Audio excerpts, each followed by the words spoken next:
Hello, everyone, and welcome to this episode of the Daily Dose, a Habs-centric Daily Dose. As you can tell, I'm joined by Eric Engels. Eric, a big night for the Montreal Canadiens, a big night for Carey Price. A lot of people always want to write off Carey Price, but is a dialed-in playoff Carey Price a scary thought for the Maple Leafs?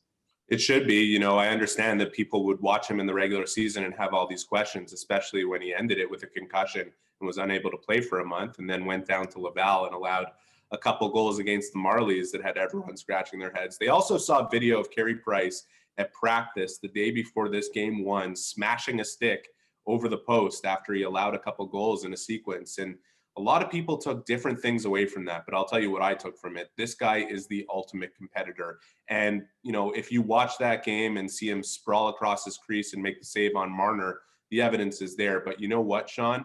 The thing that the Leafs should be most concerned about is not saves like that. It's the ones where he was just capturing pucks with his chest and no rebound coming out and looking calm and cool and collected, like the Carey Price we've always known when the games matter most. And that is something to be concerned about.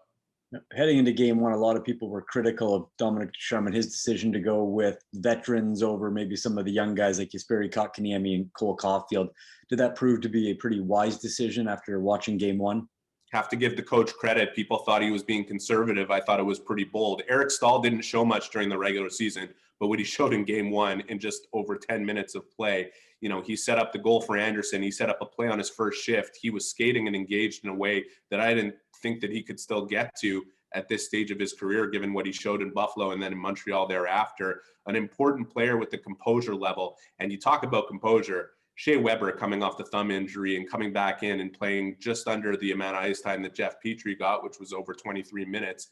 This guy, they sheltered him a bit in the first two periods, let him get his legs underneath him. He didn't play much against the Matthews line or the Tavares line, but wow, what a performance that was from him, clearing out bodies in front of the net on the penalty kill towards the end of the game.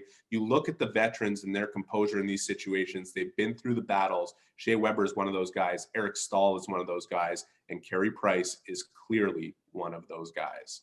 Well, Eric, we shouldn't be surprised after seeing what the Habs did in the bubble last year, but once again, they send a message to the hockey world that they are more than comfortable entering the playoffs.